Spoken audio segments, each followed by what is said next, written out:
In this series of videos, we're going to talk about internal developer platforms, and we're going to take a look at a bunch of different concepts that are covered in an ebook that we recently published. We're going to take a look at what you can do with vCluster, virtualization, and Kubernetes, but let's go ahead and get started.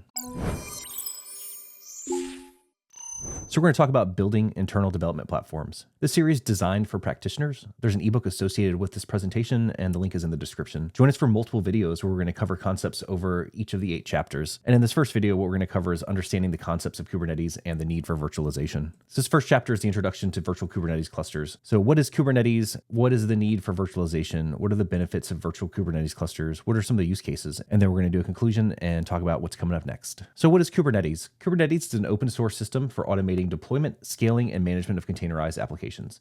It orchestrates compute, networking, and storage to provide a highly available, scalable, and fault-tolerant runtime environment. It handles the deployment, scaling, and operation of application containers across clusters of hosts, thereby facilitating both declarative configuration and automation. And for further reading, here's some of the concepts from the Kubernetes.io docs/concepts. There's a lot that goes into Kubernetes. We're not going to cover everything about it.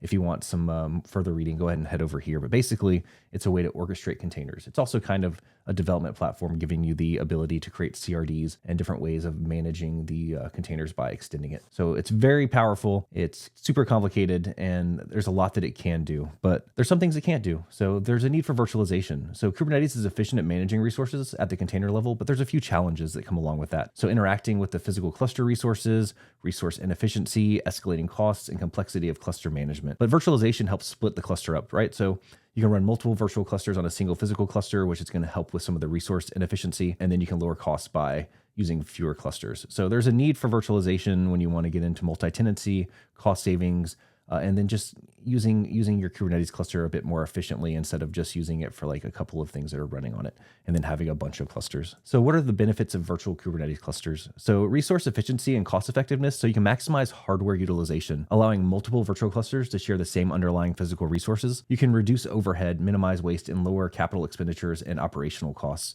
So just by packing more in there, kind of like virtualization on VMs and virtualizing hardware, you can basically put more on the hardware instead of just using it for like a single service or something like that. And then you can also kind of like rely on usage over time and oversubscribing stuff like in a different way and betting on the lower usage at different times. Another benefit is rapid provisioning, flexibility, and developer autonomy. So you can provision and delete virtual clusters rapidly. Like we're talking like 30 seconds to like a minute. Whereas if you're deploying something like EKS or something like that, it might take longer, like maybe 30 minutes or more, depending on how long it takes to come up. And then you can quickly set up isolated environments for testing and development, which is awesome because if your developers want an environment, you don't want to stand up an entire Kubernetes cluster for them. What you want to do is give them a virtual cluster because it's going to cost a lot less and it can be more of an ephemeral environment if they want to delete it when they're done. And then there's enhanced security and isolation. So clusters operate independently within the same physical cluster and they're isolated to maintain security. So a lot of these ideas say, let's run more on our Kubernetes cluster than just a couple of things. Let's get beyond namespaces and let's go into virtual clusters. Some of the good use cases for this would be development and testing. So create clusters for development, test applications and control environments that mimic production. So if you're virtualizing your Kubernetes clusters, basically they can be ephemeral. You can bring them up, you can do some testing and development, and then you can take them back down. And you're not deploying an entire physical cluster and deleting it every time you want to do something. And then you can use your CI/CD pipeline. So use CI/CD pipelines to automate deploying virtual clusters and applications on them. Hook it into Argo CD or other tools. That way you can watch and monitor GitHub. And when something happens, like a PR and a certain tag happens, you can trigger an event to go ahead and create a virtual cluster and then deploy that application into the virtual cluster for testing. And then for learning and experimentation. So virtual clusters are great for sandbox environments used for training or experimentation with new Kubernetes features. So test something on a newer version without having to update the host cluster, right? You can use different versions of CRDs, different versions of Kubernetes running in these virtual clusters to test out to make sure your applications are right. You can make sure that the specs are right and make sure that things aren't depreciated and that you're using the correct information when you're deploying something. Like say you're using a much older version of Kubernetes for your application and you want to upgrade. Well, you can test those newer versions and say, okay, this will still work, or it doesn't work and I need to update these things. All right, so that's a quick introduction. We just covered the first chapter of the ebook. So basically just cover, what is Kubernetes at a very basic level.